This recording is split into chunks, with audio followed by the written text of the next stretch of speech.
Morning to all of you. आज की कक्षा में आप सभी का स्वागत है। अभी हमने पिछली कक्षा में मानव के मौलिक अधिकारों के बारे में अध्ययन कर रहे थे और अब तक हमने समानता, स्वतंत्रता और शोषण के विरुद्ध 3 मौलिक अधिकारों के बारे में जाना। और अब हम हमारे चौथे जो मौलिक अधिकार है उसकी ओर रुख करते हैं, जिसका नाम है धार्मिक स्वतंत्रता का अधिकार। सबसे पहले अनुच्छेद की बात करता हूं। संविधान के अनुच्छेद 25 से लेकर के और 28 तक, 28 अनुच्छेद तक धार्मिक स्वतंत्रता के अधिकार का वर्णन किया गया है। अब नाम से ही आपको पता लग रहा है, धार्मिक स्वतंत्रता यानी कि धर्म को पूर्ण रूप से मानव के लिए क्या किया गया, स्वतंत्र किया गया है। और इसकी एक खास बात है, भारत सरकार ने अपने देश का कोई भी धर्म स्थापित नहीं किया। इसका मतलब हमारे लिए सभी धर्मों के लोग क्या है, एक समान है, कानून के समक्ष बिल्कुल क्या है, बराबर है। और हमारा देश अपने आप को कौन सा देश मानता है, धर्मनिरपेक्ष। कौन सा देश मानता है, धर्मनिरपेक्ष है। और भारतीय संविधान में भी इसका वर्णन है, प्रस्तावना में। भारतीय जो संविधान की प्रस्तावना है उसके अंदर भी भारत राष्ट्र को क्या बोला गया है, धर्मनिरपेक्ष राष्ट्र। अब स्वतंत्रता का मतलब क्या हुआ कि जो भी व्यक्ति जिस भी धर्म को मानना चाहता है, पूजा पाठ करना चाहता है, कोई धार्मिक स्थल बनाना चाहता है, धार्मिक संगठन बनाना चाहता है, तो उसके लिए वह पूर्णतः क्या है, स्वतंत्र है।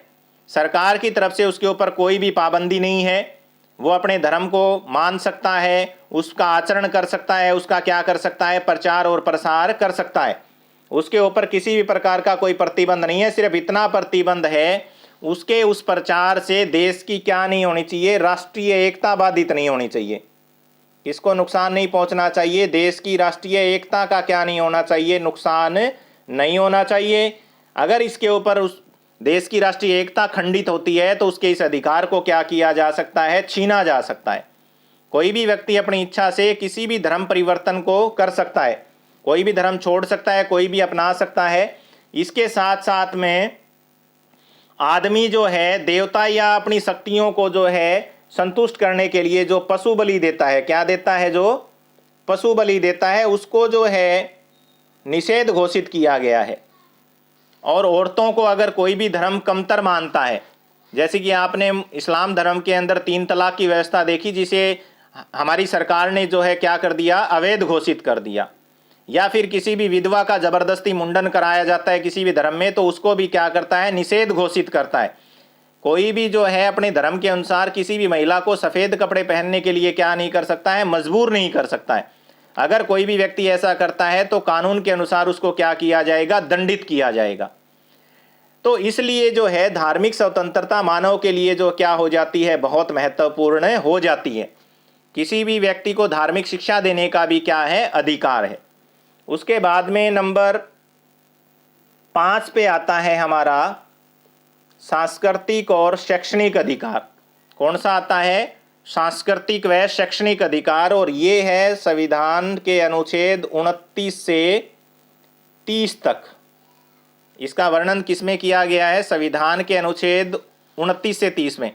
सांस्कृतिक और शैक्षणिक अधिकार मुख्यतः किसको दिया गया है, अल्पसंख्यकों को। किसको दिया गया है, अल्पसंख्यकों को। क्योंकि अभी हमने पढ़ा था कि किस प्रकार जो है बहुसंख्यक अल्पसंख्यकों की संस्कृति को नष्ट कर सकते हैं, उनको समाप्त कर सकते हैं, उनको देश से बाहर निकाल सकते हैं।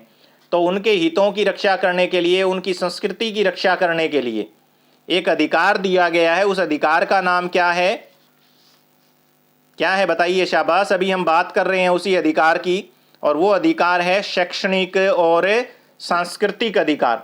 यानी कि अपनी जो है संस्कृति को बचाए रखने का क्या दिया जाता है, अधिकार दिया जाता है। क्योंकि ये वो गारंटी है हमारे लोकतंत्र के अंदर। क्योंकि जिनकी संख्या लोकतंत्र में ज़्यादा होती है उनके पास ताकत ऑटोमेटिक क्या आती है, ज़्यादा। तो अल्पसंख्यकों की जो भाषा है, अल्पसंख्यकों की क्या है, भाषा है, संस्कृति है, उनका जो धर्म है, उसको बचाना जो है, उसको बनाए रखना हमारे देश का या हमारे संविधान का क्या बनता है, क्या बनेगा, फर्ज बनता है। क्योंकि अगर हम इनकी भाषा संस्कृति को नहीं बचाएंगे तो ये लोग और ज़्यादा क्या होते जाएंगे, पिछड़ते चले जाएंगे। इसलिए अल्पसंख्यकों की इन सभी अधिकारों की रक्षा के लिए सांस्कृतिक और शैक्षणिक अधिकारों का क्या किया गया, वर्णन किया गया। यानी कि प्रत्येक व्यक्ति को, प्रत्येक नागरिक को, चाहे वो बहुसंख्यक या अल्पसंख्यक, उसे अपनी भाषा और संस्कृति के समूह बनाने की क्या है, संस्कृति बचाने का अधिकार है। किसी भी सरकारी अनुदान पाने वाले शैक्षणिक संस्थान में किसी भी नागरिक को धर्म या भाषा के आधार पर दाखिला देने से नहीं रोका जाएगा। शैक्षणिक में क्या है, जो शैक्षिक अधिकार है, तो किसी भी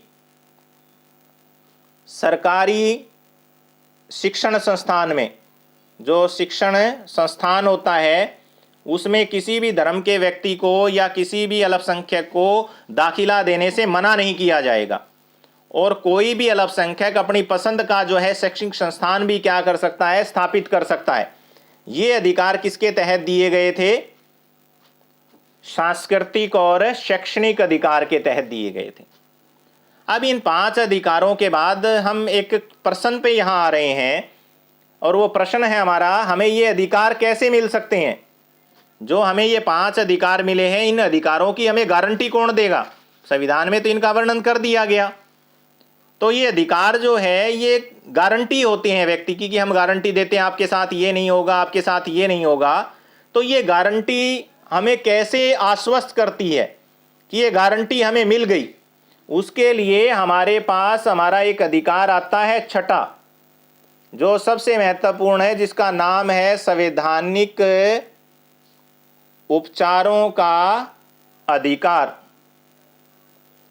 और ये है हमारी जो संविधान है उसके अनुच्छेद 32 में, संविधान के अनुच्छेद 32 के अंदर। और इस संविधान के इस अनुच्छेद को क्या बोला जाता है, संविधान की आत्मा कहते हैं। क्या बोला जाता है, संविधान की आत्मा कहा जाता है। भीमराव अंबेडकर ने एक कथन दिया था, अगर हम भारतीय संविधान में से अनुच्छेद 32, कौन से अनुच्छेद को, अनुच्छेद 32 को अगर निकाल देते हैं तो भारतीय संविधान क्या होगा, मृतप्राय। जिस प्रकार आत्मा निकलने के बाद मानव का शरीर क्या हो जाता है, मृत हो जाता है, उसी प्रकार संविधान की आत्मा किसमें निहित है, संवैधानिक उपचारों में निहित है। और अगर इससे निकाल दिया तो हम आत्मा को ही निकाल देंगे संविधान की, और संविधान क्या हो जाएगा, मर जाएगा। क्योंकि जो हमें ऊपर 5 मौलिक अधिकार मिले हैं, उन सभी की रक्षा करने का एकमात्र उपाय हमारे पास क्या है, संवैधानिक उपचारों का अधिकार। आप समझिए ये क्या है। मैंने आपसे जैसे ही ये संविधान के अंदर मौलिक अधिकार का प्रश्न स्टार्ट हुआ था, तो मैंने आपको एक बात बताई थी कि आप सीधे कहां पर जा सकते हैं, सर्वोच्च न्यायालय जा सकते हैं। अगर आपके किसी भी अधिकार का क्या होता है, हनन होता है, सरकार के किसी फैसले से आपके मौलिक अधिकारों का हनन होता है, तो आप सीधे कहां जा सकते हैं, सर्वोच्च न्यायालय जा सकते हैं। तो वो आप सर्वोच्च न्यायालय जाते हैं, वो किस आधार पर जाते हैं, तो संवैधानिक उपचारों के अधिकार के तहत अनुच्छेद 32 में यह वर्णन किया गया है। तो हमारे पास हमारे मौलिक अधिकारों को लागू करने का जो अधिकार है वो क्या है, संवैधानिक उपचारों का अधिकार। इनके द्वारा हम हमारे किसी भी मौलिक अधिकार को क्या कर सकते हैं, प्राप्त कर सकते हैं। और इसके खिलाफ अगर उल्लंघन होता है हमारे मौलिक अधिकार को, तो हम सीधे कहां जा सकते हैं, सर्वोच्च न्यायालय में जा सकते हैं। और सर्वोच्च न्यायालय के अंदर जो विधान पालिका या कार्यपालिका के द्वारा जो भी कोई कानून बनाया गया है, उसे क्या किया जा सकता है, खत्म किया जा सकता है। उसके लिए क्या करती है, जो सर्वोच्च न्यायालय है, सर्वोच्च न्यायालय को रिट जाने का अधिकार है, रिट जारी करने का अधिकार मिल जाता है, जारी करने का अधिकार। यानी कि अगर कोई भी व्यक्ति हमारे मौलिक अधिकारों का उल्लंघन करता है, तो इसके तहत हम क्या कर सकते हैं, सर्वोच्च न्यायालय जा सकते हैं। और सर्वोच्च न्यायालय क्या करेगा, रिट जारी कर देगा। क्या कर देगा, रिट जारी कर सकता है। वो रिट क्या है, मैं कुछ एक के बारे में अभी आपको बता देता हूं, कौन कौन सी रिट है। एक तो है महत्वपूर्ण यहां पर रिट, ध्यानपूर्वक हम यहां देखेंगे। पहली जो हमारे पास रिट आती है वो क्या है, बंदी प्रत्यक्षीकरण। बंदी प्रत्यक्षीकरण इसके तहत क्या होता है, किसी भी व्यक्ति को अगर गिरफ्तार कर लिया जाता है तो उसे 24 घंटे के अंदर अंदर नज़दीक के न्यायालय में हाजिर किया जाए। बंदी को क्या किया जाए, प्रत्यक्ष किया जाए। किसी भी व्यक्ति को बिना बताए जो है लंबे समय तक जेल में नहीं डाला जा सकता। दूसरी जो इंपॉर्टेंट है वो है उत्प्रेषण लेख। उत्प्रेषण लेख का मतलब होता है कि ये जो लेख होता है ये उच्चतम न्यायालय अपने अधीन न्यायालय को देता है, अपने अधीन न्यायालय को। कि सर्वोच्च न्यायालय किसको देता है, उच्च न्यायालय को देता है। इसमें क्या किया जाता है कि उच्चतम न्यायालय निम्न न्यायालय में अगर किसी भी व्यक्ति का अगर केस चल रहा है तो उसे अपने पास मंगवा सकता है, उसे क्या कर सकता है, अपने पास मंगवा सकता है। तीसरी जो महत्वपूर्ण जो रिट है वो है अधिकार परीक्षा। बहुत इंपॉर्टेंट है ये भी। इसके तहत क्या होता है कि आप किस अधिकार से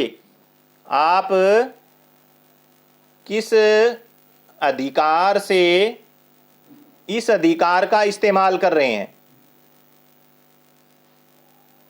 कि जो सुप्रीम कोर्ट है वो किसी भी सरकारी कर्मचारी से या सरकार से ये बात पूछ सकता है कि आप जिस पद के ऊपर बैठे हुए हैं क्या उस पद के ऊपर इस अधिकार का इस्तेमाल करने की आपको शक्ति मिली हुई है। उसके बारे में क्या किया जा सकता है, पूछा जा सकता है। और अगर कोई भी व्यक्ति जिस पद पर बैठा है और उसे वो उस शक्तियों को जो है यूज करने की पावर अगर नहीं मिली हुई है, उन शक्तियों को यूज करने की क्या नहीं मिली है, शक्ति नहीं मिली हुई है, तो न्यायालय जो है उनकी उन शक्तियों को क्या कर सकता है, छीन सकता है। क्या कर सकता है, छीन सकता है। इसके अलावा नंबर 4 पे आती है परमादेश की। हम क्या करते हैं, आपको आदेश देते हैं। सर्वोच्च न्यायालय अपने अधीन आने वाले न्यायालयों को क्या कर सकता है, निर्देश दे सकता है। सरकार को भी निर्देश दे सकता है कि आप ये काम क्या कर रहे हैं, गलत कर रहे हैं। ये महत्वपूर्ण जो है 5 रिटें क्या कर सकता है, जारी कर सकता है, जो किसी भी मानव के मौलिक अधिकार को बचाए रखने के लिए जरूरी है। और ये केवल और केवल सर्वोच्च न्यायालय को एक ही सूरत में मिलती है कि अगर किसी व्यक्ति के मौलिक अधिकारों का क्या होता है, अगर हनन होता है तो। और भारत के अंदर देखिए लोगों के इन अधिकारों के हनन के लिए मानवाधिकार आयोग का भी क्या किया गया था, गठन किया गया था। किसका गठन किया गया, मानवाधिकार आयोग का। इसके अलावा जो है कोई भी व्यक्ति जो है जनहित याचिका भी लगा सकता है। क्या लगा सकता है, जनहित याचिका। इसके बारे में हमने पीछे की जो हमारी कक्षा थी संस्थाओं का कामकाज, उसके तहत भी पढ़ा था। पीछे हमारी जो क्लास चली थी उस क्लास में भी हमने इस चीज़ के बारे में क्या किया था, जाना था कि अगर कोई भी व्यक्ति भारत के बहुत बड़े हित को लेकर के, जनता के हित को लेकर के अगर कोई भी व्यक्ति कोर्ट के अंदर जो है याचिका दायर करता है तो उसको क्या बोला जाता है, जनहित याचिका। नाम से स्पष्ट है, जन का मतलब लोगों और हित का मतलब हितों की रक्षा। लोगों के हितों की रक्षा के लिए कोई भी व्यक्ति किसी अन्य व्यक्ति की हितों की रक्षा करने के लिए कोर्ट के अंदर क्या लगा सकता है, जनहित याचिका लगा सकता है। और ये एक सिंपल जो है प्रार्थना पत्र लिख करके क्या की जा सकती है, सर्वोच्च न्यायालय में दी जा सकती है। इसके साथ जो है हमारे 6 के 6 मौलिक अधिकार यहाँ पर कंप्लीट हो जाते हैं। एक बार फिर मैं आपको रिवाइज करवा देता हूँ। पहला जो हमारा अधिकार था समानता, किस अनुच्छेद से किस अनुच्छेद के तहत हमें समानता का अधिकार मिला हुआ था, 14 से 18। दूसरा था हमारे पास स्वतंत्रता, 19 से लेकर के कितने तक था, शाबाश बताएंगे, 22। तीसरा था हमारा शोषण के विरुद्ध, किसके विरुद्ध था, शोषण के विरुद्ध। ये हमारा किस में था, 23 से लेकर के कितना था, 24। चौथा था हमारा धार्मिक स्वतंत्रता और ये हमारा कितना था, 25 से लेकर के 28 तक। और उसके बाद नंबर 5 पे हमारा कौन सा आया था, बिल्कुल इंपॉर्टेंट था हमारे लिए, सांस्कृतिक व शैक्षिक। और ये हमारा जो अनुच्छेद था वो अनुच्छेद क्या था, 29 से लेकर के 30। और अंतिम महत्वपूर्ण जिसकी हम अभी बात कर रहे थे, संवैधानिक उपचारों का। और ये हमारा किस में आता है, अनुच्छेद 32 में। और इसके साथ जो है ये बहुत ही इंपॉर्टेंट प्रश्न बहुत बार आता है, भारत के मौलिक अधिकार जो संविधान में दिए गए भारतीय नागरिकों को, उनका वर्णन कीजिए। उसके बाद में नेक्स्ट हमारे पास यहाँ पॉइंट आ जाता है अधिकारों का बढ़ता दायरा। जैसे जैसे समय बीतता जा रहा है वैसे वैसे लोगों के अधिकारों की मांग भी क्या हो रही है, बढ़ रही है, और इसके बारे में हम हमारी आगे की कक्षा में अध्ययन करेंगे। Thank you.